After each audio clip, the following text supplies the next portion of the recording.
Salam sejahtera Bapak Ibu yang saya kasihi, seluruh jemaat GCC, Jesus Christ Community, dan juga simpatisan-simpatan GCC. Dan khususnya hamba-hamba Tuhan. Karena topik yang saya serang bahas ini cocok untuk para hamba Tuhan, untuk para aktivis, dan juga para pengajar gereja. Supaya memiliki pemahaman doktrin yang jelas tentang Allah Esa. Pengajaran ini saya sampaikan melalui satu link YouTube kami, yaitu Bible Teaching Ministry dengan tema Allah Esa. Dan di Bible Teaching Ministry inilah terdapat banyak pengajaran-pengajaran menarik. Bapak Ibu silakan masuk ke dalam link YouTube ini. Dan kalau boleh berkenan, tolong setelah Bapak Ibu nonton, boleh dibagikan, di-share, like, and subscribe. Terutama subscribe supaya makin banyak orang yang menonton dan mendapatkan pengajaran-pengajaran penting dari Alkitab. Sebelum kita akan masuk dalam pengajaran ini, terlebih dulu kita akan mendengarkan pujian penyembahan satu lagu yang akan dibawakan oleh Bapak Pendeta Jonathan Prawira dengan judul lagu Yang Awal Yang Akhir. Ini tentu berbicara tentang Yesus Kristus sebagai yang awal dan akhir. Karena Yesus Kristus adalah sentral dari segala sesuatu. Mari kita dengarkan pujian ini. Kalau kita mengenal bahwa Tuhan kita adalah yang awal dan yang akhir, maka semestinya kita dapat percaya bahwa dari awal kehidupan kita sampai akhir kehidupan kita ada di dalam tangannya, dalam rencananya yang mulia, yang mengatur hidup kita sempurna di bumi seperti di sorga. Meskipun tak dapat kuduga kemana hidupku kau bawa, ku takkan ragu bersamamu. Perjanjian tujuanku, kau yang awal dan yang akhir, kasih dan kuasa-Mu tiada berubah. Aku percaya dari awal sampai akhir, Kau yang mengatur hidup sempurna di bumi seperti di surga.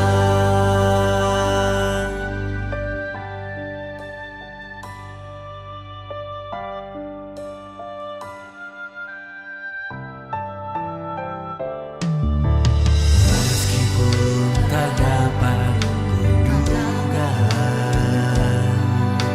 kemana hidupku kau bawa,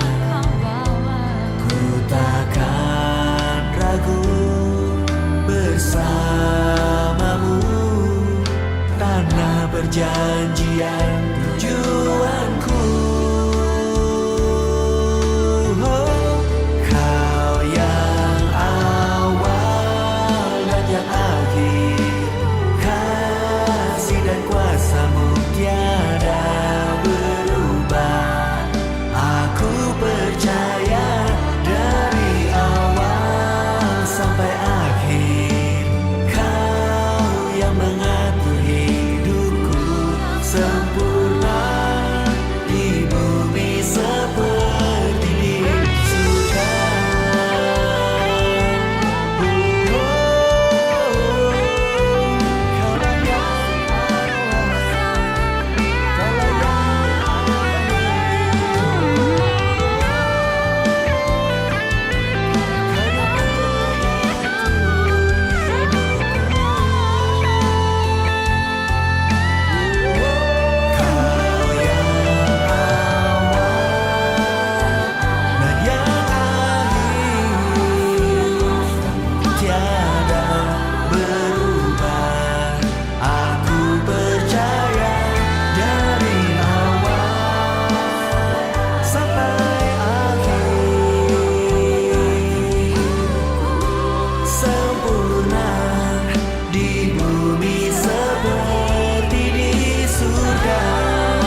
Bapak Ibu yang saya kasihi, kita sudah mendengarkan pujian penyembahan. Yang awal, yang akhir, hasil karya lagu ciptaan dari pendeta Jonathan itu sendiri. Kita akan masuk dalam pengajaran kita hari ini. Kita akan berdoa mohon Tuhan Yesus pimpin kita. Di dalam nama Tuhan Yesus Kristus kami berdoa. Tuhan, terima kasih waktu, kesempatan Engkau berikan kepada kami. Khususnya Engkau yang menganugerahkan kesehatan kepada kami semua. Hari ini kembali kami mengadakan ibadah secara live streaming. Ibadah khusus untuk pengajaran-pengajaran Alkitab. Karena itu Engkau pimpin kami Tuhan. Seluruh dunia, siapapun yang menonton pengajaran yang ini diberkati. Dan mereka diberikan pencerahan, pengertian-pengertian yang baru dalam rangka mengenal Allah yang hidup, mengenal entitas Allah yang benar dan alkitabiah.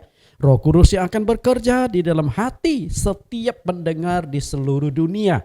Supaya Roh Kudus sendirilah yang akan memakai materi ini, memakai bahan ini untuk memberikan pengajaran-pengajaran agar jemaat yang mendengarkan pengajaran ini ditambahkan hikmat pengertian yang baru, hikmat pengertian yang benar sesuai dengan Alkitab. Kami siap mendengarkan pengajaran-Mu saat ini di dalam nama Tuhan Yesus Kristus. Amin. Bapak Ibu terkasih, kita lihat kembali inilah tema besar dari pengajaran kita, mengenal pribadi Allah yang Maha Esa. Perhatikan kata mengenal Allah. Mengenal Allah. Bahan ini secara khusus saya siapkan untuk menjelaskan pandangan Alkitab bahwa Allah itu Esa yang terdiri dari lebih dari 20 judul. Kita akan lihat. Dari judul 1 sampai judul 9. Nah hari ini judul yang akan kita kupas adalah judul yang ke-9. Kata kita dalam Kejadian pasal 1 ayat 26. Allah ini sedang berbicara dengan siapa? Karena di dalam Kejadian 1 ayat 26 ada kata jamak. Marilah kita menjadikan manusia menurut gambar dan rupa kita. Kata kita, Allah ini sedang berbicara dengan siapa? Ya, menarik sekali. Lalu judul yang ke-10, kata kita dalam Kejadian 1:26, Allah berbicara dengan siapa? Di sesi yang kedua. Karena ketika saya menyiapkan materi yang satu ini, awalnya saya hanya akan berikan satu kali pelajaran. Tapi waktu saya persiapkan materi ini ternyata terus berkembang, akhirnya saya pecah menjadi 2 sesi. Karena judul 9 dan judul 10 ini judulnya sama tapi kupasannya itu berbeda dan merupakan kelanjutan. Sesi pertama dilanjutkan di sesi yang kedua. Setelah itu sesi yang ke-11, 12, 13 dan seterusnya sampai sesi yang ke-21. Bapak Ibu ada kemungkinan bisa berkembang lagi lebih dari 21. Karena awalnya saya rindu membuat hanya 20 sesi saja. Tapi ada sesi yang kelihatan masih perlu dipecah. Misalnya sesi yang ke-15. Apakah YHWH itu nama Allah Bapa? Yahweh atau Yehova? Itu cukup panjang. Tapi kalau bisa saya berikan intisarinya, saya berikan satu kali pertemuan. Kalau tidak terpaksa dipecah lagi. Oke, hari ini yang akan kita pelajari adalah sesi yang ke-9. Dengan judul kata kita dalam Kejadian 1 ayat 26, Allah berbicara dengan siapa? Ya, ini menarik. Ya, menarik karena banyak orang yang tidak memahaminya dan salah menjelaskan. Salah satu ayat Alkitab yang sulit dijelaskan adalah Kejadian 1 ayat yang ke-26. Terlebih dulu kita akan baca ayat ini. Kejadian 1 ayat 26. Saya akan bacakan. Berfirmanlah Allah, baiklah kita menjadikan manusia menurut gambar dan rupa kita, supaya mereka berkuasa atas ikan-ikan di laut dan burung-burung di udara, dan atas ternak dan atas seluruh bumi, dan atas segala binatang melata yang merayap di bumi. Perhatikan Allah ini berbicara dengan siapa pada waktu penciptaan itu? Ketika mau menciptakan manusia, lalu tujuan menciptakan manusia adalah agar manusia berkuasa atas segala ciptaan itu. Dan memang setelah selesai melakukan penciptaan di ayat yang ke-28, Kejadian 1 ayat 28, Allah berfirman kepada Adam, berkuasalah atas ikan-ikan di laut, burung-burung di udara, dan taklukkan semuanya. Itu artinya Allah menyerahkan kepada manusia segala ciptaan Allah untuk dinikmati, untuk diatur, agar terjadi kelangsungan hidup. Perhatikan kalimat ini. Baiklah kita menjadikan manusia menurut rupa dan gambar kita. Allah sedang berbicara dengan siapa? Karena kata kita di sini kelihatan ini memang ada satu dialog. Oke, dialog. Lalu masalahnya adalah Allah dialog dengan siapa? Karena ayat ini multi tafsir. Yang satu menafsirkan begini, yang satu menafsirkan begitu. Ya kita nggak bisa melarang orang menafsirkan sesuai dengan pengertiannya. Anda tidak bisa melarang saya punya konsep seperti ini. Saya juga tidak bisa melarang Anda memiliki konsep yang berbeda dengan saya. Permasalahannya adalah bagaimana kita mempertanggungjawabkan berdasarkan ayat-ayat Alkitab bahwa penafsiran kita sudah sesuai dengan konteksnya atau belum. Itu yang paling penting. Terlebih penting adalah pengajaran, khotbah, firman yang kita sampaikan, kita bertanggungjawab kepada Tuhan. Ketika kita salah mengajarkan, berarti penyesatan itu terjadi. Maka harus hati-hati. Bagi penganut Tritunggal, mereka akan berkata, di Kejadian 1:26 ada 3 pribadi Allah, yaitu Bapa, Anak, dan Roh Kudus. Nah, ketiga pribadi ini saling berdialog satu dengan lain bagaimana proses menciptakan manusia itu. Oke, silakan punya pemahaman demikian. Tapi kita akan gali juga apakah pemahaman demikian Allah Tritunggal di Kejadian 1:26 itu benar-benar ada atau tidak. Atau itu hanya pandangan penjelasan tafsiran kita sendiri. Untuk memahami ayat ini atau Kejadian 1:26, langkah pertama adalah kita harus sepakat dahulu.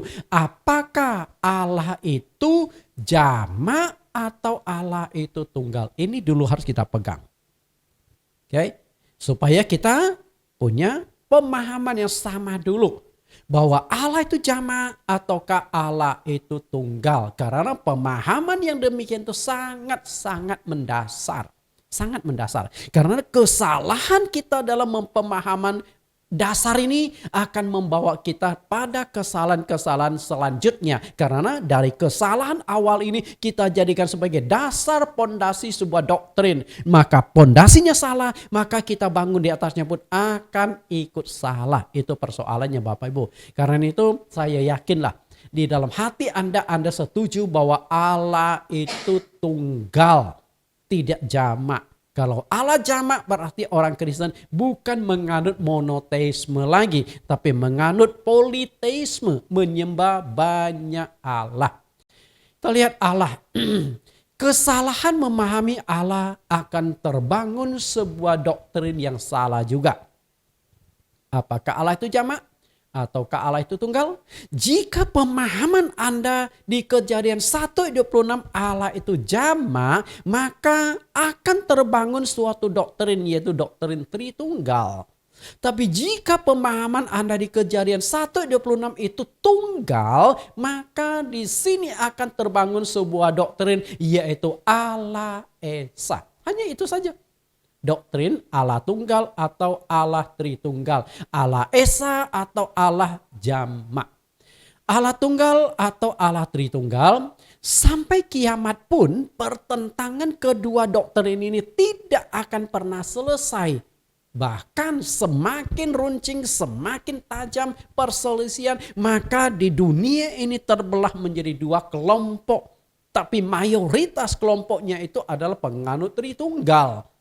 Kedua kelompok itu adalah Oneness berhadapan dengan Allah Tritunggal. Allah Esa berhadapan dengan Allah Tritunggal. Mana yang benar? Masing-masing punya argumentasi. Oke, karena itu saya tidak bisa katakan Tritunggal salah, tidak bisa katakan Oneness salah, atau ini salah itu salah. Tapi masing-masing penjelasan kita harus bertanggung jawab kepada Allah dan harus bisa dibuktikan dasar-dasar kebenaran Alkitab. Argumentasi teologisnya itu yang paling penting. Bagaimana agar orang bisa menangkap, bisa mengerti dan juga menjalankan. Itu yang paling penting. Kesulitan terbesar bagi manusia mengenal Allah adalah karena Allah itu roh yang dicatatkan di Yohanes 4 ayat 24. Nah, khususnya umat Kristen itu kesulitan itu bertambah lagi karena di dalam Alkitab muncul ada Bapa dan ada Roh Kudus. Oke? Hadirnya Yesus dengan Roh Kudus sehingga banyak orang Kristen menganggap Allah itu ada 3 pribadi. Allah, Bapa, Anak, dan Roh Kudus. Kalau di agama lain kan tidak ada Anak, tidak ada Roh Kudus, adanya Allah. Walaupun mereka tidak menyebutnya Bapa, intinya adalah hanya ada satu Allah. Tapi di dalam konsep Alkitab kelihatan ada 3 pribadi. Ada Allah, ada Yesus, dan ada Roh Kudus. Nah, sehingga tidak heran muncullah doktrin namanya Tritunggal atau Trinitas. Walaupun agama Yudaisme itu penting karena kitab suci yang mereka pegang adalah kitab suci Perjanjian Lama. Nah, selain Yudaisme juga agama Islam percaya Allah itu roh.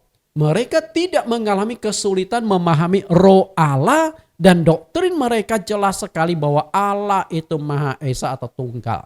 Jadi agama Yahudi dan agama Islam punya konsep yang sangat jelas bahwa Allah itu Maha Esa. Allah itu hanya ada satu. Nah, di Kristen ini yang mengalami masalah.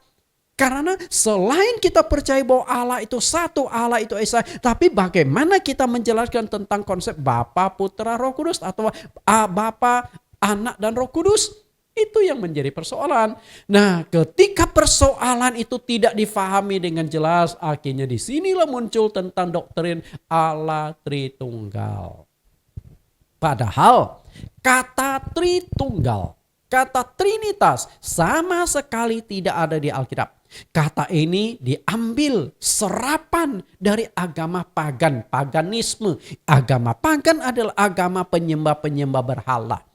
Karena itu jangan sampai akhirnya pemahaman kita terkontaminasi dengan penyembahan berhala.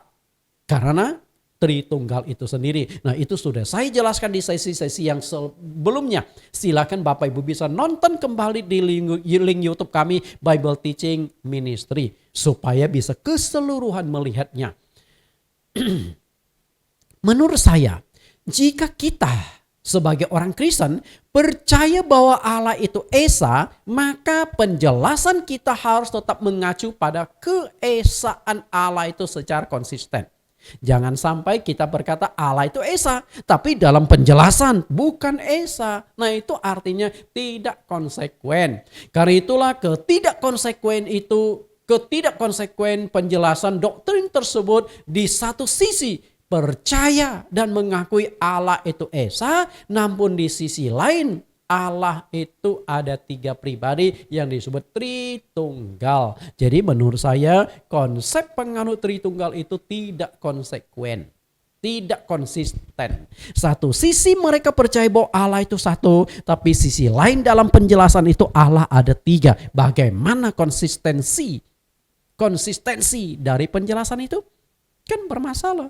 Kalau saya jelas dari awal saya memahami Allah itu Esa, maka seluruh penjelasan saya itu selalu mengacu bahwa Allah itu Esa. Dasar-dasar ayat yang saya pakai juga Allah Esa. Walaupun kelihatan ada Tritunggal, tapi tetap saya jelaskan, menguraikan, membuka rahasianya dalam konteks Allah itu Esa. Bapak Ibu, karena itulah di dalam pelajaran sebelumnya waktu Yesus dibaptis di Sungai Yordan. Kelihatan muncul 3-nya muncul. Yesus yang dibaptis atau anak, Roh Kudus yang turun seperti burung merpati, lalu langit terbuka dari sorga mengatakan inilah anakku yang kukasih. Seakan-akan 3 pribadi muncul terpisah dan berbeda. Betulkah itu Tritunggal? Nah, silakan Anda lihat kembali di sesi yang ke-9 sudah saya uraikan. Jadi saya tidak uraikan lagi di sini. Nah, menurut saya doktrin Tritunggal itu adalah doktrin yang ambigu. Apa sih maksud ambigu? Ambigu itu artinya terbagi.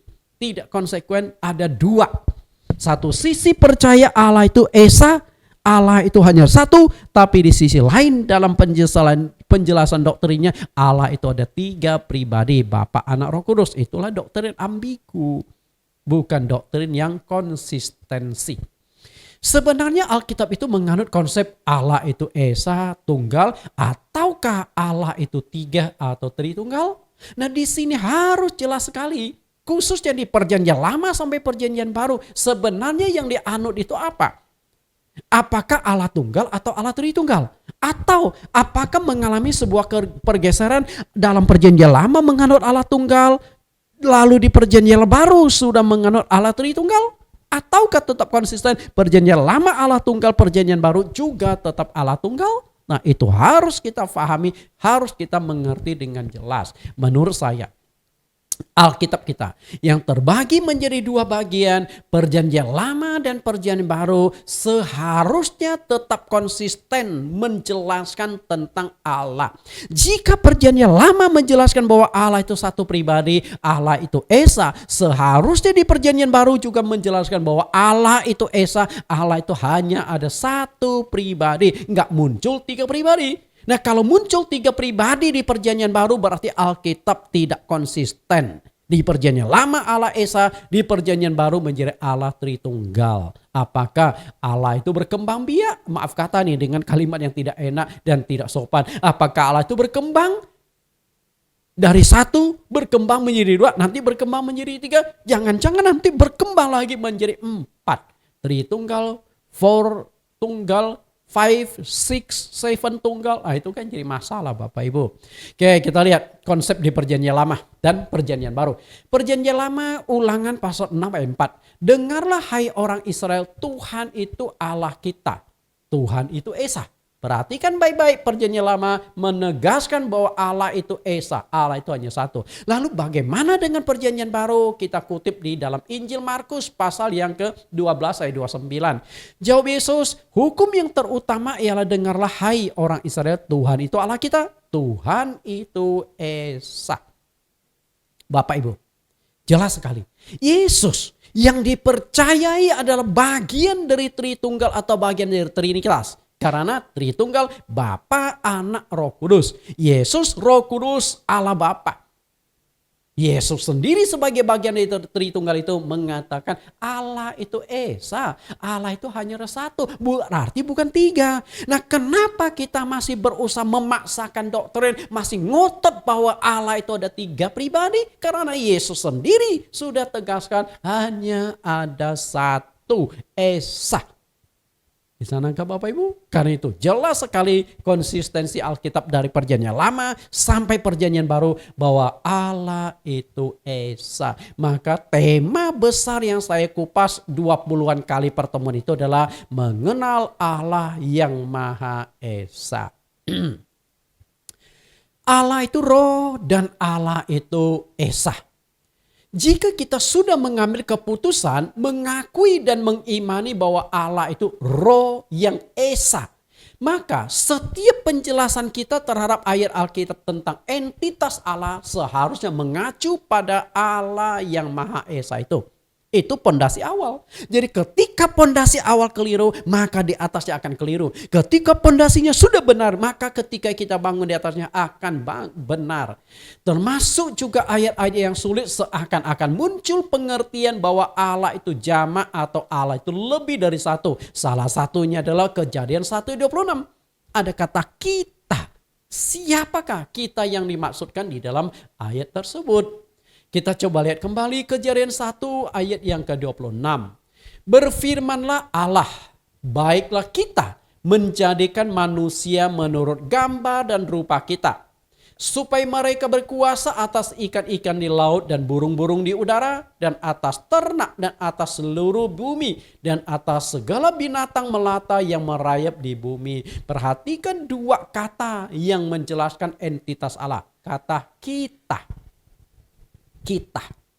Jelas dalam bahasa Indonesia kata kita itu jamak. Kata kita adalah kata ganti orang jamak yang kedua. Kan ada kata ganti orang pertama. Saya, aku, beta, Kata orang tunggal yang kedua, kamu. Betul?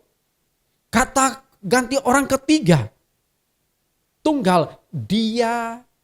Kalau jamak, saya, kami, atau kita, itu jamak. Mereka, itu kata orang ganti orang ketiga, jamak. Kalian itu kata ganti orang kedua, jamak. Nah ini kan jelas. Ya, kita lihat kata kita.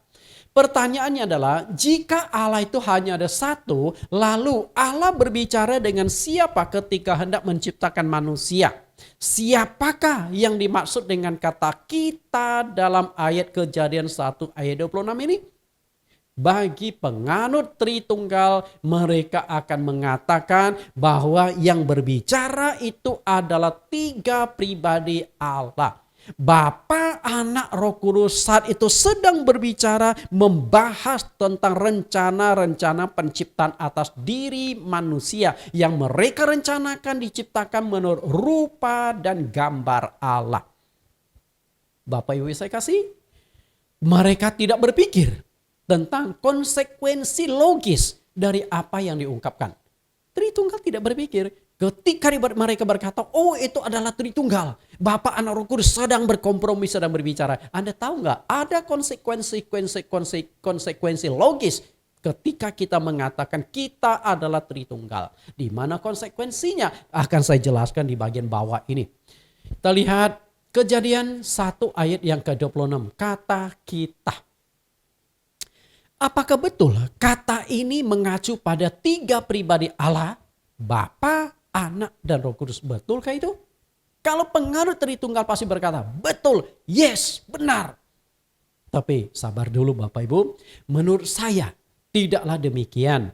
Karena dari perjanjian lama sampai perjanjian baru, Alkitab itu sangat konsisten menekankan bahwa Allah itu Esa. Esa itu artinya tunggal, Esa itu artinya satu. Nah bagaimana kita menerapkan Allah Esa itu di Kejadian 1:26? Kalau kita terapkan Kejadian 1:26 itu jamak, mungkin masuk logika. Tapi bagaimana kita jelaskan bahwa itu adalah Esa? Bapak Ibu saya kasih, nah ini yang paling penting. Ketika kita punya konsistensi pemahaman Alkitab bahwa Allah itu Esa, maka dari perjanjian lama sampai perjanjian baru, setiap ayat-ayat dari perjanjian lama sampai ayat perjanjian baru, kita harus bisa jelaskan bahwa itu memang satu pribadi Allah yang tunggal. Termasuk Kejadian 1 ayat 26. Karena itu menurut saya, ada tiga kesalahan dari kelompok Tritunggal ketika menjelaskan Kejadian 1:26. Tiga kesalahan. Nah saya akan jelaskan di mana letak-letak kesalahannya supaya setelah kita memahami kesalahannya lalu kita akan membangun satu konsep yang lebih benar, lebih alkitabiah untuk menjelaskan entitas Allah. Kita lihat kesalahan yang pertama. Kesalahan yang pertama dari Tritunggal menjelaskan Kejadian 1 ayat yang ke-26. Bahasa Alkitab seringkali disampaikan menggunakan makna simbolis, makna kiasan, menggunakan perumpamaan, menggunakan baik gaya bahasa dan lain sebagainya. Dan tidak sedikit ayat-ayat Alkitab yang disampaikan lewat nubuat-nubuat. Karena itu ketika kita tidak memahami simbol, lambang, kiasan, nubuat, gaya bahasa, nubuat dan macam-macam, kita akan salah tafsir. Jadi Alkitab bukan buku matematika, tapi Alkitab lebih condong ke filsafat. Kalau buku matematika itu gampang, 1 + 1 2. Oke. Tapi kalau filsafat 1 + 1 bisa 1. Misalnya suami dengan istri kan 2, 2 adalah 1. Gimana masuk logika? Itu hanya filsafat. Tapi kalau bahasa matematik 2 × 2 4, 4 × 4 8, 8 × 8 16 dan seterusnya. Itu bahasa matematika. Maka bahasa matematik itu disebut ilmu pasti. Pasti sudah. Tapi Alkitab kan tidak demikian. Alkitab lebih cenderung bahasa-bahasa filsafat. Nah kalau bahasa filsafat berarti kita diajak untuk berpikir, untuk menggali, untuk merenungkan secara bertajam. Apakah itu filsafat? Aku berpikir aku ada, maka aku ada. yang dikatakan oleh para filsuf tersebut. Kita lihat Yohanes 16 ayat 25. Semua itu kukatakan kepadamu dengan kiasan. Ini ucapan Yesus loh. Semua itu aku katakan. Berarti selama 3 tahun itu Yesus memberikan pengajaran-pengajaran. Seringkali dia sampaikan lewat kiasan-kiasan. Semua itu. Berarti bukan hanya satu peristiwa. Lalu apa saja yang Yesus sampaikan lewat kiasan? Kita lihat baca selanjutnya. Akan tiba saatnya aku tidak lagi berkata-kata kepadamu dengan kiasan. Tetapi dengan terus terang memberitakan Bapa kepadamu. Ternyata salah satu cara Tuhan Yesus menyampaikan tentang Allah, entitas Allah adalah lewat kiasan. Berarti Bapa yang diperkenalkan Yesus, Bapa yang disebutkan Yesus selama ini adalah makna kiasan, bukan makna yang sesungguhnya. Itu harus kita pahami dulu yang di sini. Di Yohanes 16 ayat 25 ini. Makna kiasan. Okay? Kemudian Matius pasal yang ke-13 ayat 34 sampai 35. Semua itu disampaikan Yesus kepada orang banyak dalam perumpamaan. Dan tanpa perumpamaan suatu pun tidak disampaikannya kepada mereka. Ayat 35, supaya genaplah firman yang disampaikan oleh Nabi. Aku membuka mulutku mengatakan perumpamaan. Aku akan mengucapkan hal yang tersembunyi sejak dunia dijadikan. Perhatikan kalimat yang saya buat kelap-kelip ini.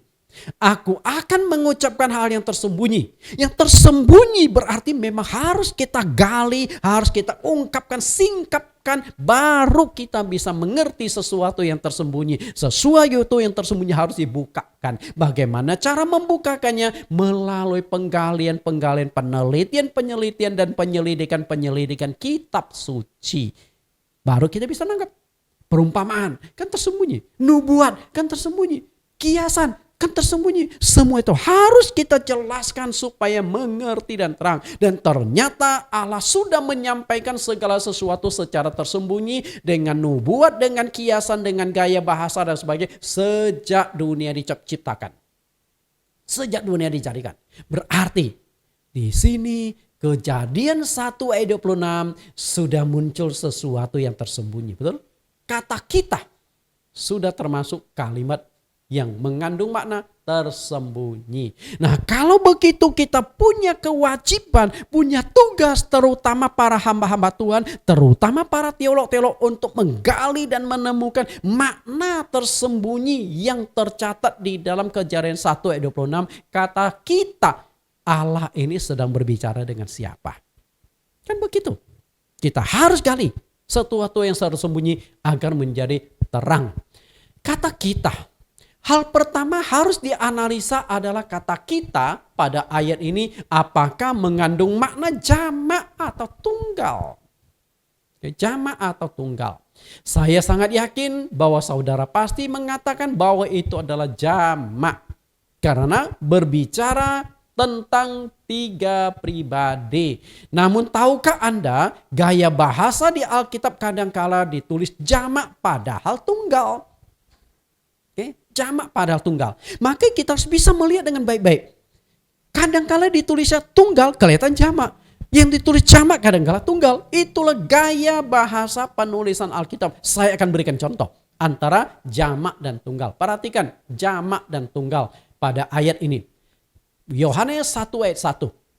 Pada mulanya adalah firman. Firman itu bersama-sama dengan Allah.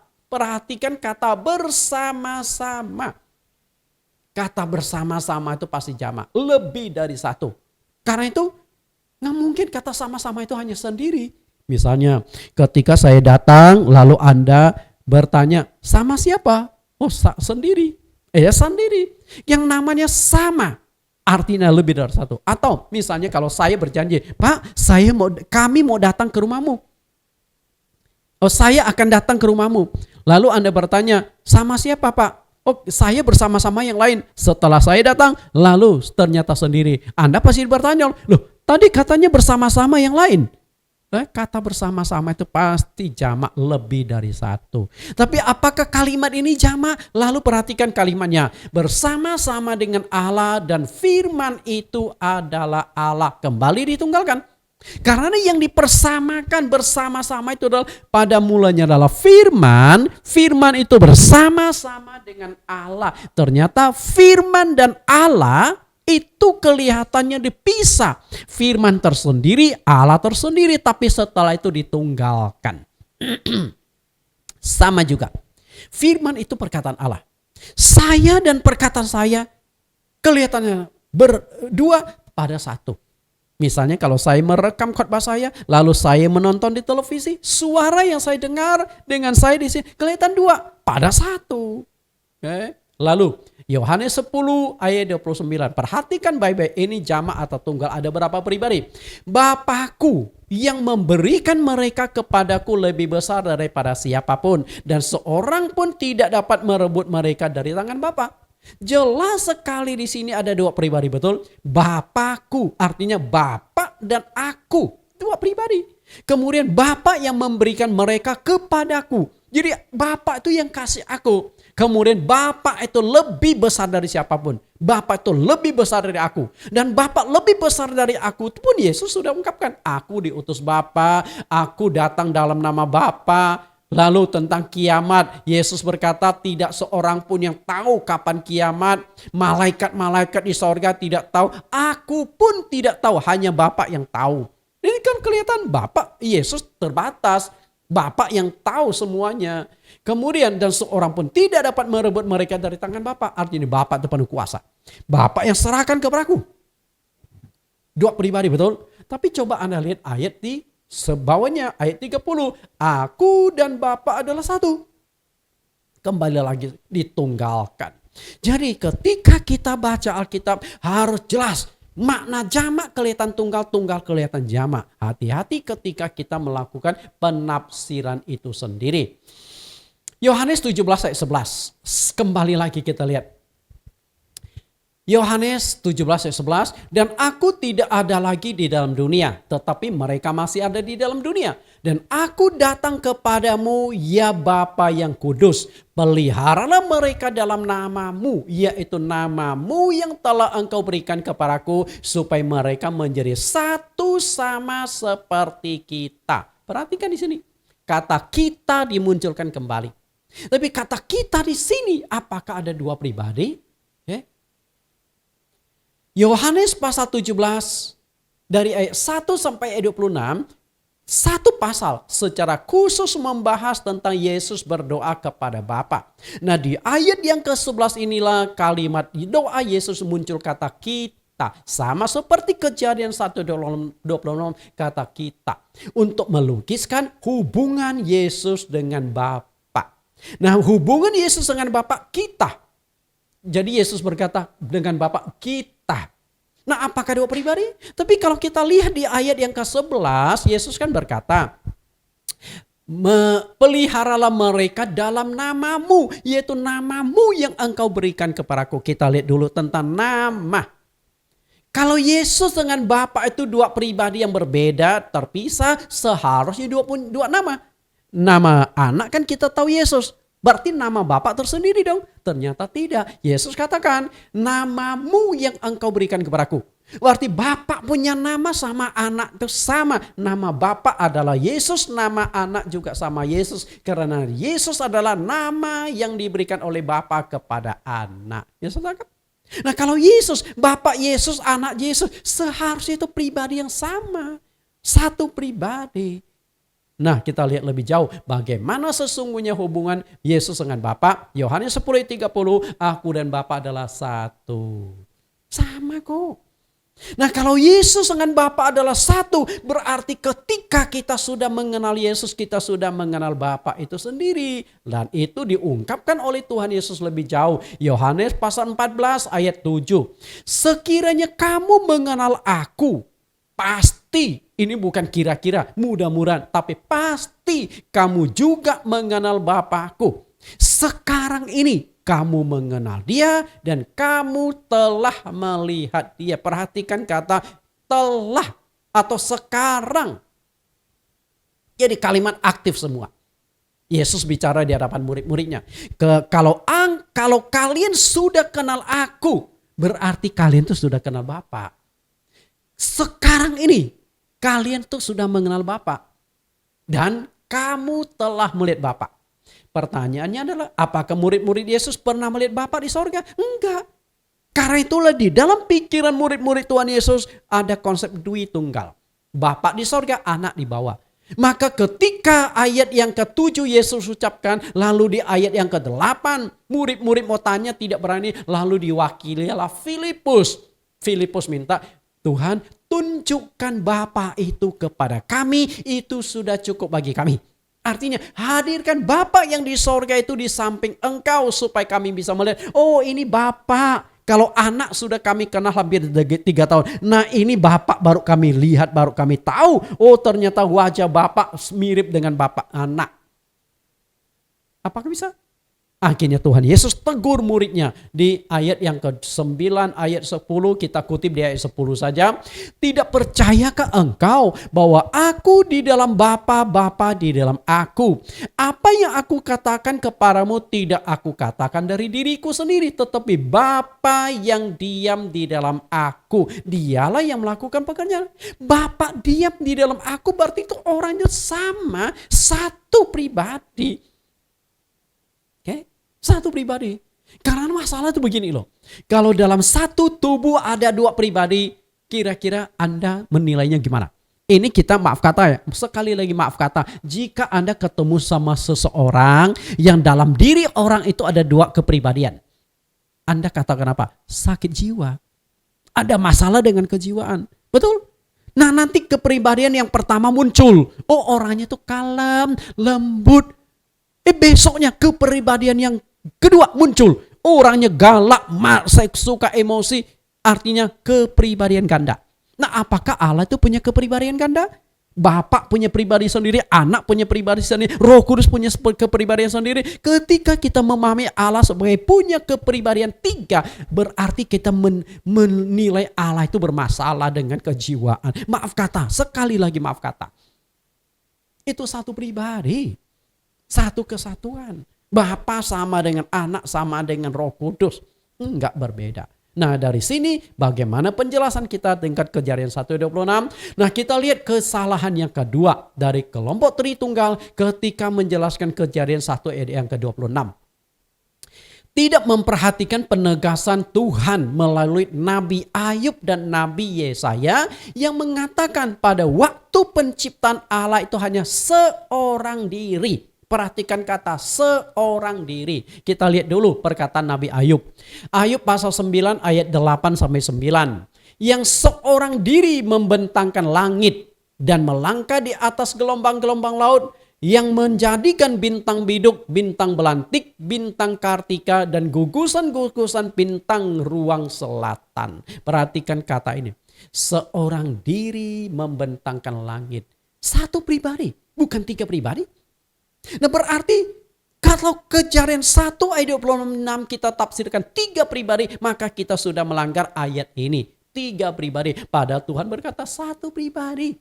Waktu penciptaan itu hanya 1 pribadi. Berarti ketika kita baca, marilah kita menjadikan manusia menurut rupa dan gambar kita. Nah kita nggak bisa katakan itu 3 pribadi Allah. Nah kalau itu 3 pribadi Allah berarti yang melakukan penciptaan 3 pribadi. Sedangkan di sini mengatakan 1 pribadi. Nah itu Tuhan sampaikan lewat Nabi Ayub. Lalu kita lihat nabi yang lain yang mengatakan hal yang sama. Yesaya 44 ayat 24. Beginilah firman Tuhan penebusmu yang membentuk engkau sejak dari kandungan. Akulah Tuhan yang menjadikan segala sesuatu, yang seorang diri membentangkan langit, yang menghamparkan bumi. Siapakah yang mendampingi aku? Jelas sekali tidak ada pendamping, tidak ada Tritunggal, tidak ada 3 pribadi di sana. Hanya seorang diri. Perhatikan kata seorang diri membentangkan langit. Perkataan Nabi Ayub dengan perkataan Nabi Yesaya persis sama. Itu perkataan Tuhan, bukan perkataan mereka. Mereka itu hanya bertugas menuliskan apa yang Tuhan sampaikan kepada mereka. Berarti pada waktu penciptaan itu di Kejadian hanya seorang diri. Enggak ada Tritunggal, enggak ada 3 pribadi. Berarti Kejadian 1:26 kita perlu gali ulang. Betulkah itu ada 3 pribadi? Yang namanya seorang diri sudah sangat jelas. Tidak ada oknum kedua atau oknum ketiga yang mendampingi Allah pada waktu penciptaan. Dengan sendirinya sebenarnya doktrin Tritunggal yang diterapkan di Kejadian 1:26 gugur. Nah, sendiri kok. Nggak ada Tritunggal di sana. Berdasarkan 2 ayat ini. Oke, kita lihat lagi. Ketika menciptakan Hawa, jelas sekali bahwa Allah itu melakukannya seorang diri waktu menciptakan Hawa. Karena kita akan perbandingkan juga waktu menciptakan Adam. Karena sama-sama manusia. Kita lihat Kejadian 2 ayat 18. Tuhan Allah berfirman, tidak baik kalau manusia itu seorang diri saja.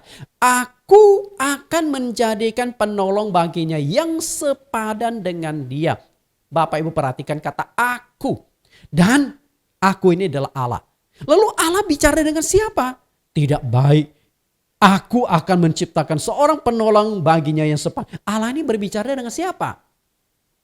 Dengan dirinya sendiri. Betul? Berfirmanlah Allah. Sama juga Kejadian 1:26. Berfirmanlah Allah. Marilah kita menjadikan manusia menurut guru pada gambar kita. Berfirman berarti pemberitahuan. Pemberitahuan. Perhatikan kata aku. Aku akan menjadikan penolong yang sepadan dengan. Kata aku dalam ayat ini sangat jelas mengacu pada satu pribadi. Pada waktu penciptaan Hawa. Nah, seharusnya waktu penciptaan Adam pun sama satu pribadi. Tidak ada yang mendampingi. Yang seorang diri membentangkan langit. Seorang diri menciptakan manusia. Sekarang itu jelas sekali satu pribadi. Nah, yang menjadi pertanyaan kita adalah, benarkah Yesus Kristus itu adalah sang pencipta dari segala sesuatu? Karena dari awal saya menjelaskan tentang konsep Allah Esa ini, Allah Esanya itu adalah Yesus Kristus. Yesus adalah Allah satu-satunya. Yesus adalah Allah Esa itu. Kalau begitu, betulkah Yesus itu sang pencipta? Kita akan lihat, betulkah Yesus sang pencipta? Nah, kalau Yesus itu sang pencipta, berarti di Kejadian pasal 1 ayat 26 yang berbicara itu adalah Yesus. Marilah kita menciptakan manusia menurut rupa dan gambar kita. Yesus dalam konteks perjanjian lama. Kita lihat, Rasul Yohanes mengungkapkan. Rasul Yohanes ini adalah seorang pakar dunia roh. Dia bisa melihat dalam dunia roh. Di mana kita tinggal bisa melihat. Nah, di dalam dunia roh dia bisa melihat Yesus adalah Allah yang menjadi manusia. Nah, Yesus pula lah yang melakukan penciptaan. Kita lihat Yohanes 1 ayat 1. Pada mulanya adalah firman. Firman itu bersama-sama dengan Allah. Dan firman itu adalah Allah. Ia pada mulanya bersama-sama dengan Allah. Perhatikan kalimat jamak dan tunggal dimainkan di sini. Kata bersama-sama. Di ayat 1 ada kata bersama-sama. Ayat 2 juga ada kata bersama-sama. Pada mulanya firman. Firman itu bersama-sama dengan Allah. Karena dalam proses penciptaan itu kan ada roh Allah melayang-layang di atas permukaan air. Di Kejadian 1 ayat 1 sampai 2. Kemudian berfirmanlah Allah. Nah, yang berfirman itu tentu roh Allah sendiri. Berarti roh Allah dan firman itu sama, satu. Cuman gaya bahasa penulisan Alkitab kita harus bisa memahaminya dengan jelas. Ayat 3. Segala sesuatu dijadikan oleh Dia. Dan tanpa Dia tidak ada suatu pun yang telah jadi dari segala yang telah dijadikan. Ibrani 13 ayat 1 sampai 3 menjelaskan, diciptakan dari tidak ada menjadi ada. Dari yang tidak kelihatan menjadi kelihatan. Sama di Kejadian dalam Yohanes 1 ayat yang ketiga ini. Nah, siapakah yang melakukan pencipta itu? Tidak lain yang melakukan penciptaan itu adalah roh Allah yang melayang-layang di permukaan air. Yang mengucapkan kalimat penciptaan. Berfirmanlah Allah, jadilah ini. Berfirmanlah Allah, jadilah itu. Sang firman itu. Kemudian sang firman itu menjadi manusia. Kita lihat ayat 14. Firman itu telah menjadi manusia dan diam di antara kita. Siapakah yang dimaksud firman menjadi manusia? Tidak lain Yesus Kristus. Karena itulah diam di antara kita. Artinya itu apa? Allah tinggal di tengah-tengah masyarakat, Allah diam di tengah-tengah masyarakat. Itulah kenapa Yesus disebut Immanuel. Immanuel artinya adalah Allah beserta kita. Artinya Allah tinggal di tengah-tengah masyarakat, Allah tinggal di tengah-tengah manusia. Tapi sayang sekali manusia itu tidak mengenal Dia. Sama seperti orang Kristen tidak mengenal Allah dengan baik. Sehingga mencoba memisahkan antara Yesus dengan Allah sendiri. Padahal Yesus itu adalah Allah yang menjadi manusia. Dan Yesus juga yang melakukan penciptaan. Sayang sekali. Tapi masalahnya adalah setelah Yesus lahir di dunia, Dia terikat pada daging. Terbatas pada daging. Karena itu Yesus tanggalkan status sebagai Allah. Dan itu sudah dijelaskan oleh Rasul Paulus di dalam kitab Filipi pasal 1. Filipi pasal 2 ayat 7 sampai ayat yang ke-9. Dia sudah melepaskan miliknya, sudah melepaskan, meninggalkan status Allahnya, menjadi manusia biasa sama seperti kita. Nah, ketika Yesus sudah di dunia, Yesus adalah Allah. Ketika Allah sudah mengenakan tubuh jasmani, maka Dia nggak bisa disebut sebagai Allah lagi. Harus ganti status. Karena bayangkan, Yesus memang Allah yang menjadi manusia. Ketika Yesus lagi makan, lalu ada orang berkata Allah lagi makan. Kan tidak elok, Allah itu roh. Ketika Yesus lagi tidur, Allah lagi tidur. Nah, ini kan gak bisa. Dan Anda harus tahu di dalam Alkitab beberapa kali mencatatkan Yesus menangis. Lalu kita katakan Allah lagi menangis, tuh kasihan Allah. Kacau. Maka sewaktu Yesus ada di dunia, Dia menggunakan sebuah status. Ingat ya, status atau sebutan anak tunggal Bapa. Perhatikan kalimatnya. Kalimat selanjutnya, diam di antara kita dan kita telah melihat kemuliaannya. Yaitu kemuliaan yang diberikan kepadanya sebagai anak tunggal Bapa, penuh kasih karunia dan kebenaran. Maka Yesus disebut anak Allah. Nah, kacaunya adalah ketika disebut anak Allah, lalu muncullah Bapa, Anak, lah satu lagi Roh Kudus. Sehingga dari ketiga itu muncullah konsep Tritunggal. Padahal enggak. Yesus dengan Bapa itu pribadi yang sama. Yesus adalah Allah yang inkarnasi menjadi manusia. Roh Kudus itu rohnya Tuhan Yesus sendiri. Tunggal, bukan Tritunggal. Satu pribadi, bukan tiga pribadi. Siapakah sesungguhnya Allah yang benar itu? Apakah Yesus itu Allah yang benar? Ketika kita mau memahami, mengerti tentang Allah yang benar, kita harus mengerti tentang kebenaran. Lalu ketika berbicara tentang kebenaran, ada dua macam kebenaran. Kebenaran universal dan kebenaran kolektif. Apa yang dimaksud kebenaran universal dan apa yang dimaksud dengan kebenaran kolektif? Kebenaran universal adalah bisa diterima oleh semua orang. Bisa diterima oleh semua agama. Tidak ada agama yang akan menentang. Artinya itulah kebenaran yang bersifat universal. Sedangkan kebenaran yang bersifat kolektif adalah hanya bisa diterima oleh orang-orang tertentu. Bagi orang lain tidak cocok, tapi bagi kita cocok. Itu kebenaran yang bersifat kolektif. Nah, sekarang kita terapkan penciptaan tersebut. Penciptaan.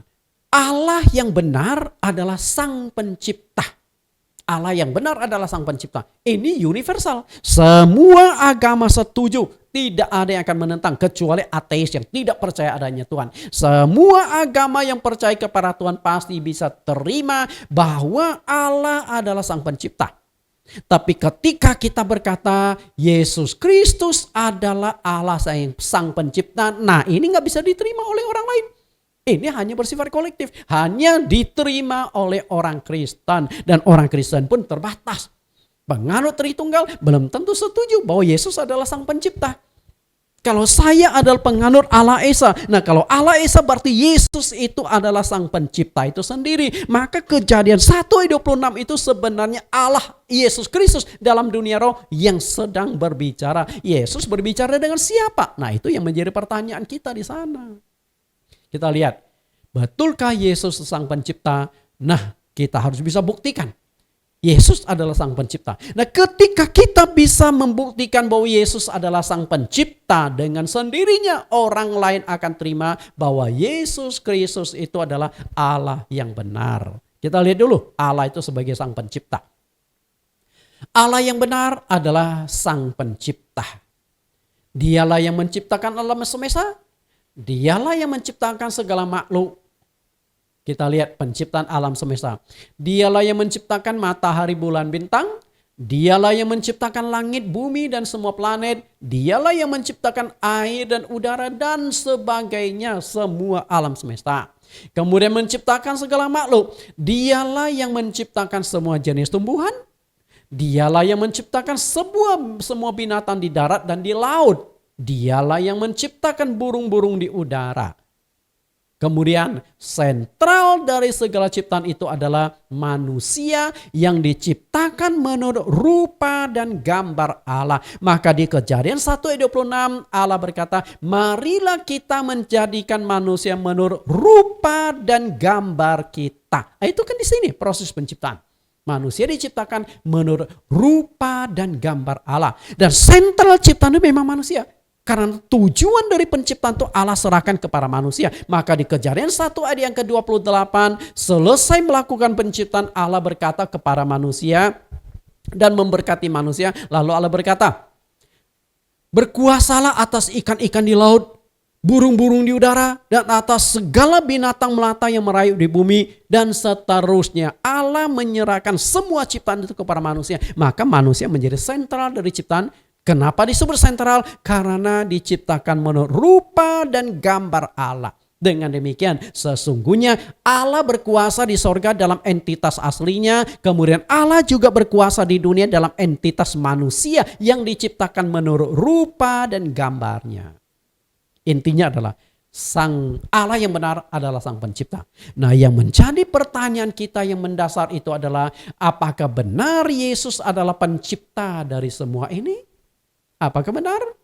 Kalau benar, bagaimana kita buktikan? Saya katakan benar. Yesus adalah sang pencipta. Dari mana kita bisa tahu dan bagaimana kita buktikan bahwa Yesus Kristus itu adalah sang pencipta itu? Kita lihat. Bukti Yesus adalah sang pencipta. Dia berkuasa atas ciptaannya.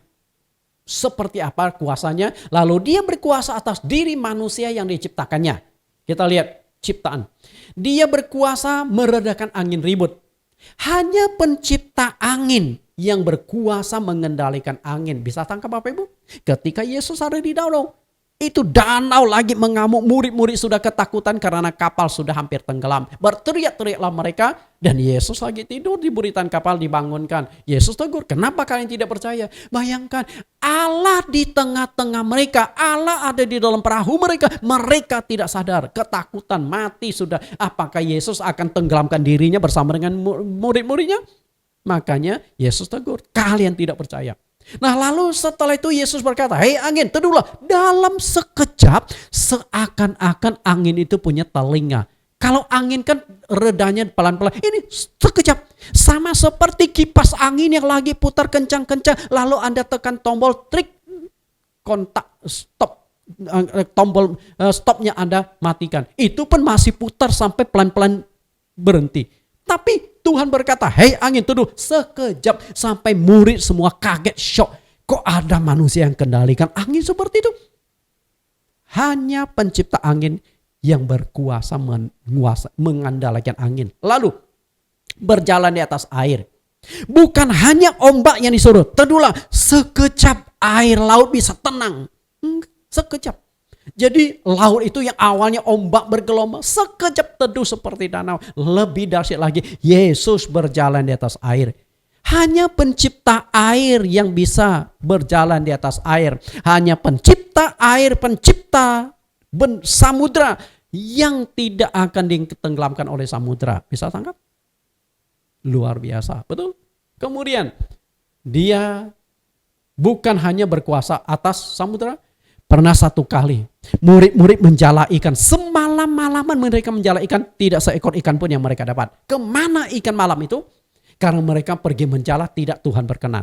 Nah setelah itu siang hari Tuhan Yesus datang. Itu dicatatkan di Yohanes pasal 21 ayat 1 sampai 11. Yesus datang kepada mereka. Hai anak-anak, apakah kalian punya lauk pauk? Jawab mereka, tidak ada. Tebarkanlah jalamu di sebelah kanan perahu. Begitu jala diturunkan, mereka tidak sanggup lagi menarik karena terdapat ikan-ikan besar 153 ekor banyaknya. Sehingga saya menulis satu buku 153 ekor ikan rahasia meraih berkat Allah. Buku itu cukup bagus. Bapak Ibu saya kasih. Berarti ikan dikendalikan Yesus. Semalaman Yesus suruh pergi ikan. Jangan kalian dekat perahu murid-muridku. Pergi kalian. Semua ikan kabur. Tapi begitu pagi Tuhan suruh datang. Kalian datang. Ikannya datang, jadi ikan pun dikendalikan sehingga bisa menabrak jaring-jaring. Mereka tangkap sampai perahu penuh dengan ikan-ikan besar. Hanya pencipta ikan, pencipta makhluk laut yang bisa kendalikan makhluk laut itu. Bisa tangkap Bapak Ibu? Dahsyat sekali bekal. Lalu mengutuk pohon ara. Satu kali Yesus berjalan. Dia ingin makan buah ara tetapi tidak ada ditemukan pohon itu. Sehingga Tuhan berkata, mulai hari ini tidak usah berbuah lagi. Itu pohon sekonyong-konyong kering, mati. Bapak Ibu tahu? Hanya pencipta tumbuhan yang bisa kendalikan tumbuhan. Sekejap mati.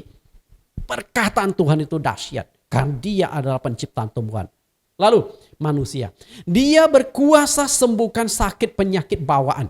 Ada yang lahir sejak lahir sudah lumpuh, Yesus sembuhkan. Ada yang lahir buta sejak lahir, Yesus sembuhkan.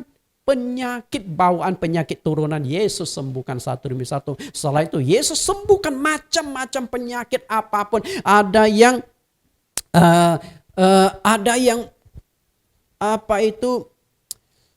lumpuh, ada yang buta, ada yang tuli, ada yang penyakit ayan, ada yang penyakit gila. Semua disembuhkan oleh Tuhan. Tidak ada satu pun penyakit yang tidak disembuhkan oleh Tuhan. Hanya pencipta manusia yang berkuasa atas tubuh manusia. Sama juga. Kalau saya yang menciptakan komputer, jika komputer saya rusak, saya bisa perbaiki. Tapi kalau hanya pemakai, begitu rusak kita bingung. Gimana ini? Maka kita butuh orang yang ahli. Padahal bukan pencipta, mungkin ahli. Jadi istilahnya tuh misalnya kita sakit, kita berobat ke dokter. Nah dokter itu sama seperti tukang servis komputer. Bukan pencipta komputer, tukang servis toh. Bapak Ibu saya kasih. Dan yang lebih bisa dahsyat lagi, membangkitkan orang mati. Lazarus yang sudah mati 4 hari. Sudah bau, sudah rusak tubuhnya, sudah hancur. Tapi Yesus berkata kepada Lazarus, Lazarus keluar. Ini orang yang sudah mati 4 hari jalan keluar, seluruh badan masih berbelit dengan kain kafan. Hanya Allah yang berkuasa atas hidup matinya manusia. Hanya Allah yang bisa mengambil kembali roh yang sudah ada di dunia lain. Ditarik kembali, masukkan ke dalam tubuh roh itu. Saya yakin yang masuk bukan rohnya Acung atau rohnya Abu atau siapa. Tapi rohnya Lazarus. Buktinya dia kenal ke Maria dan Marta saudaranya. Dia kenal semua orang. Karena memang rohnya. Dan tubuhnya yang sudah rusak, sudah hancur. Seperti yang dikatakan oleh kakaknya, sudah hancur. Yesus bisa pulihkan tubuh yang sudah hancur. Karena dia adalah kebangkitan dan hidup. Dari sini sebenarnya kita sudah tahu bahwa Yesus adalah sang pencipta itu sendiri. Nah untuk lebih memahami bagaimana Yesus itu berkuasa. Bagaimana Yesus itu sebagai sang pencipta. Siapakah dia? Semua itu bisa kita baca di Alkitab. Kalau begitu berarti Yesuslah sang pencipta. Lalu yang ketiga. Kesalahan yang ketiga dari penganut Tritunggal Kejadian 1:26 adalah tidak mengikuti prinsip penafsiran Alkitab atau ilmu hermeneutika. Hermeneutika adalah ilmu penafsiran Alkitab. Kebetulan saya seorang dosen teologi, salah satu mata kuliah yang pernah saya ajarkan itu adalah hermeneutika. Diajarkan kepada mahasiswa bagaimana menafsirkan Alkitab. Nah di dalam konteks penafsiran Alkitab yang benar, salah satu yang tidak boleh kita abaikan adalah melihat konteks atas dengan melihat konteks bawah. Sehingga ketika kita baca satu pasal, jangan hanya comot satu ayat lalu kita berkutat di satu ayat. Tapi kadang-kadang di ayat atas, ayat bawah, satu perikop kita perlu gali. Nah, penganut Tritunggal ini mereka itu hanya terjebak memahami ayat yang ke-26 saja. Kita lihat ayat 26, berfirmanlah Allah, baiklah kita menjadikan manusia menurut gambar dan rupa kita, supaya mereka berkuasa atas ikan-ikan di laut dan burung-burung di udara, dan atas ternak dan atas seluruh bumi, dan atas segala binatang melata yang merayap di bumi. Jelas sekali ya.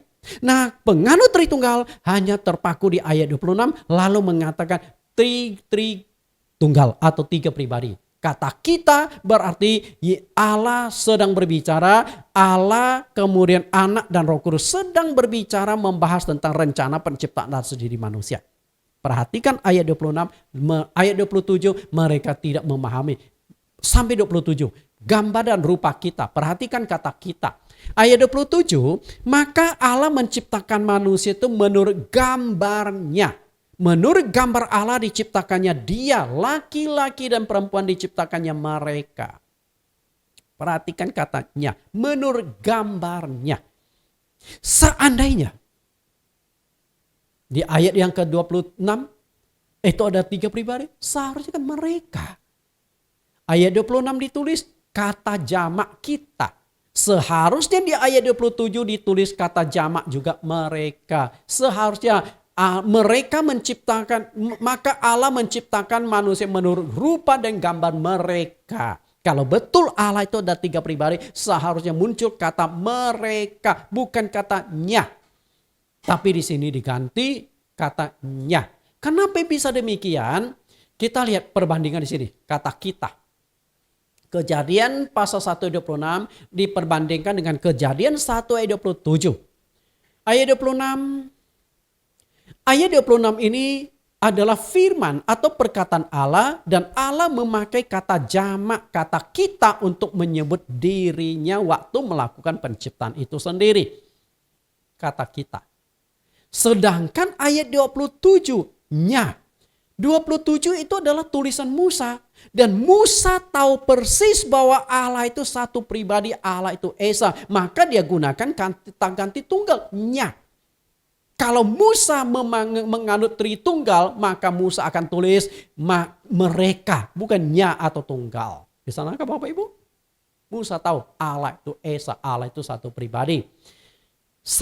Dari semua nabi, Musa adalah seorang nabi yang sangat istimewa di mata Allah.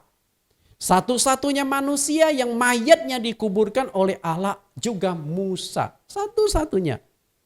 Tidak ada manusia lain yang mayatnya dikuburkan Allah. Ulangan 34 ayat 5. Lalu matilah Musa, hamba Tuhan itu di sana di tanah Moab sesuai dengan firman Tuhan. Ayat 6, dan dikuburkannyalah dia di sana, dikuburkannyalah dia di suatu lembah di tanah Moab di tentengan Bet Peor, dan tidak ada seorang pun yang tahu kuburnya sampai hari ini. Tuhan sendiri menguburkan mayat Musa. Mana ada manusia seperti itu? Mana ada nabi yang seperti itu? Kenapa bisa demikian? Karena ini nabi yang terlalu sensasional. Nabi yang terlalu luar biasa.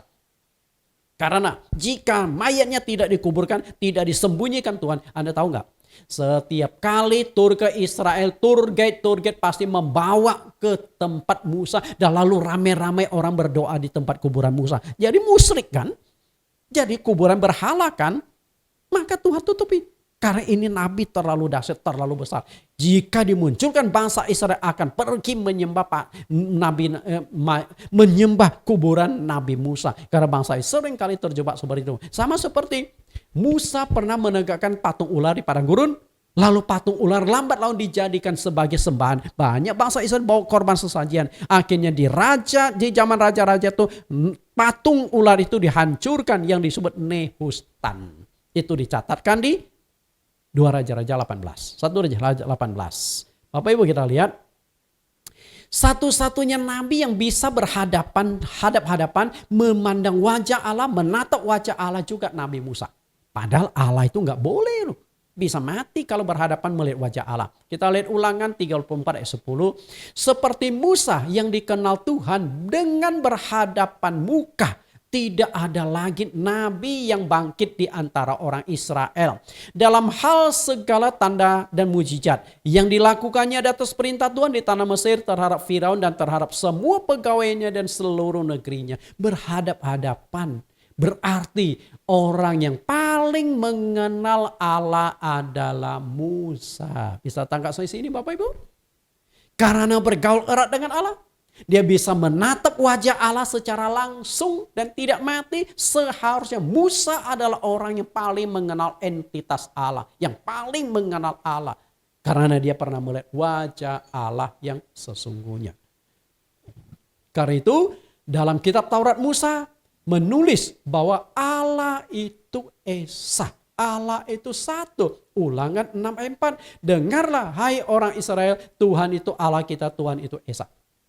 Kalau Tuhan itu Esa, maka di Kejadian 1 ayat yang ke-27 tidak mungkin Musa akan menuliskan kata mereka. Karena Musa bukan penganut Tritunggal. Musa adalah penganut Allah Esa atau Allah Tunggal. Ibrani, lalu siapakah Allah yang dikenal oleh Musa? Tadi kan kita sudah baca berhadap-hadapan. Musa bisa memandang wajah Allah. Berarti orang yang paling mengenal Allah, bisa mengenal wajah Allah adalah Musa. Allah itu roh. Tapi Allah tentu ada wujud dong. Kalau enggak, bagaimana kita bisa mengenal Allah? Wujud Allah itu apa? Yesus Kristus. Allah menjadi manusia. Itu wujud Allah. Berarti Yesus adalah wujud Allah. Yesus adalah gambaran Allah. Berarti yang dikenal hadap-hadapan oleh Musa seharusnya Yesus. Dan luar biasanya itu dicatat ke Ibrani. Kita lihat. Ibrani 11 ayat 24-26. Karena iman maka Musa setelah dewasa menolak disebut anak putri Firaun. Ayat 26, ia menganggap penghinaan karena Kristus sebagai kekayaan yang lebih besar daripada semua harta Mesir. Sebab pandangannya ia arahkan kepada upah. Dahsyat sekali. Penulis kitab Ibrani membongkar sebuah rahasia. Ternyata Allah yang dikenal oleh Musa itu adalah Yesus Kristus. Karena dia berhadapan muka. Bayangkan. Di zaman Musa, Musa sudah kenal Allah yang benar adalah Yesus Kristus. Allah yang Esa itu adalah Yesus Kristus. Karena Musa selalu menekankan Allah itu Esa, Allah itu Esa. Ternyata yang dikenal oleh Nabi Musa itu adalah Yesus Kristus. Dari sini kita bisa menangkap satu fakta kebenaran. Yesus Kristus adalah Allah yang Esa. Jelas Bapak Ibu? Ketika penulis kitab Ibrani menulis gini, bukan berdasarkan pikiran dia, bukan berdasarkan pengetahuan dia, tapi Tuhan yang suruh tulis. Ini yang ditemui oleh Musa itu adalah Yesus Kristus.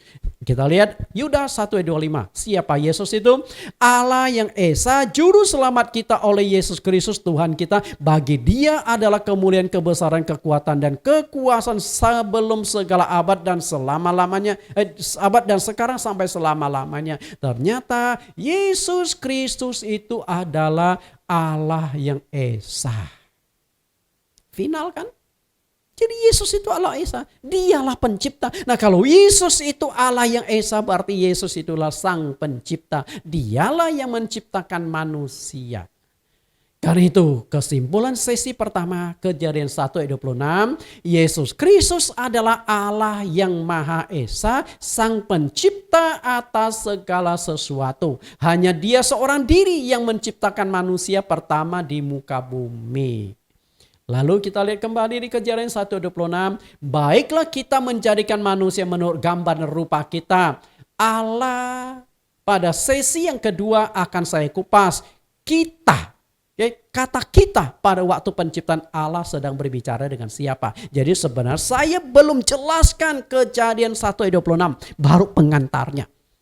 Saya baru menjelaskan di mana kekeliruan-kekeliruan konsep pandangan dari Tritunggal itu. Nah setelah saya jelaskan kesalahan-kesalahan itu, baru di sesi yang kedua di tema yang di judul yang sama kita akan kupas. Dan saya temukan ada dua jawaban tentang Kejadian 1 ayat 26. Kata kita dalam ayat ini dua kemungkinan tafsiran. Tafsiran pertama adalah pikiran Allah yang jamak, bukan pribadinya. Pikiran Allah yang jamak, bukan pribadi Allah. Jadi ketika Allah berkata, marilah kita menjadikan manusia menurut para gambar. Saat itu Allah sedang berpikir. Dan pikiran yang jamak itu saya ada, Anda pun Anda. Jadi ketika Anda mau melakukan sesuatu, Anda kan merenung dulu. Kalau saya lakukan begini, gimana ya? Lakukan begitu, gimana? Anda pernah nggak berdialog sendiri di dalam pikiran Anda? Kalau pernah Anda, maka Anda bisa menangkap ayat ini. Oke, saya akan jelaskan nanti. Lalu yang kedua adalah Dewan Musyawarah Allah. Jadi saat Allah itu berbicara dalam satu Dewan Musyawarah, siapa yang hadir dalam Dewan Musyawarah? Di antara itu adalah malaikat-malaikat. Nah, kedua hal tersebut akan saya kupas pada sesi yang akan datang supaya pemahaman kita terhadap Kejadian 1 ayat 26 menjadi tuntas. Tuhan Yesus berkati. Kita berdoa. Dalam nama Tuhan Yesus kami berdoa. Terima kasih Tuhan.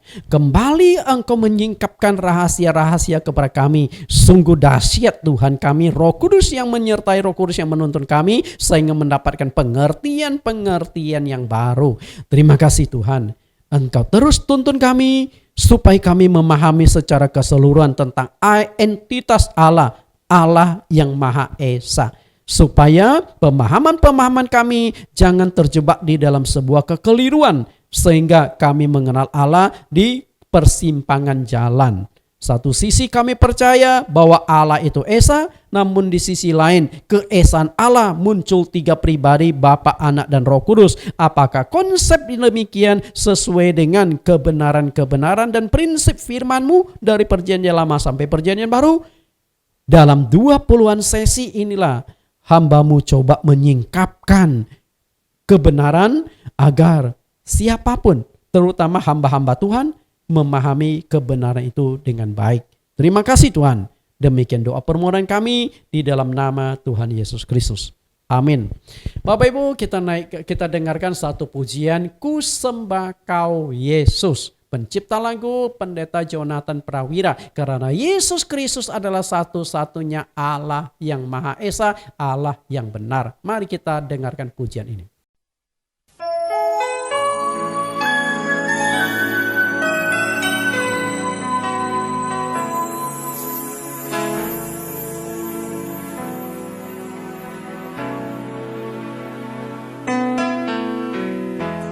Karena Engkaulah Allah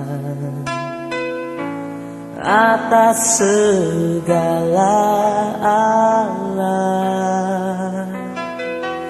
Yesus Engkaulah Tuhan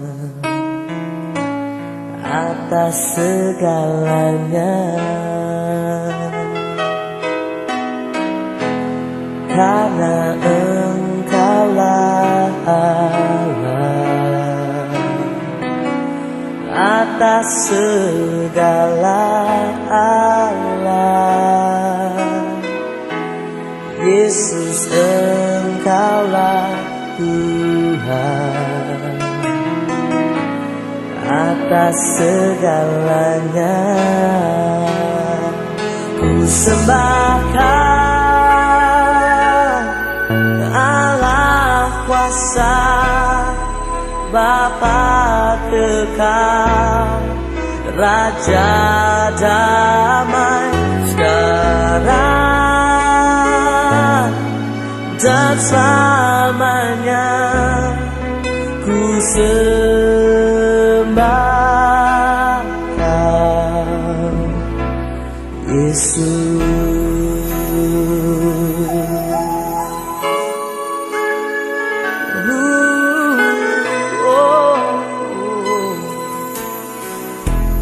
Karena Engkaulah Allah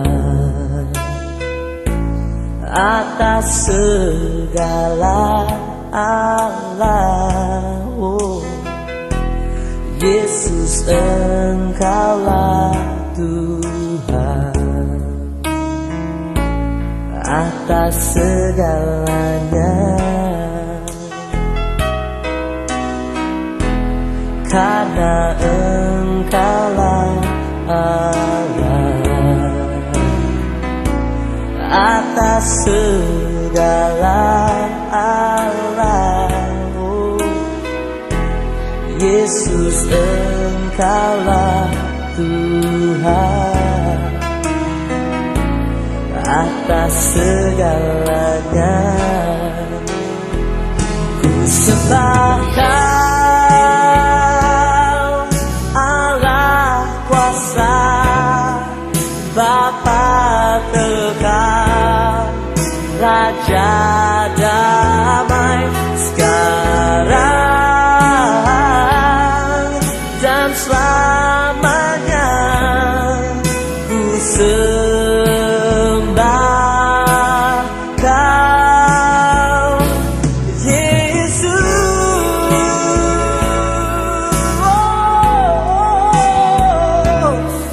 Bapa kekal, Raja damai, sekarang dan selamanya. Ku sembah Kau, Yesus. Sekarang dan selamanya. Ku sembah Kau, Yesus.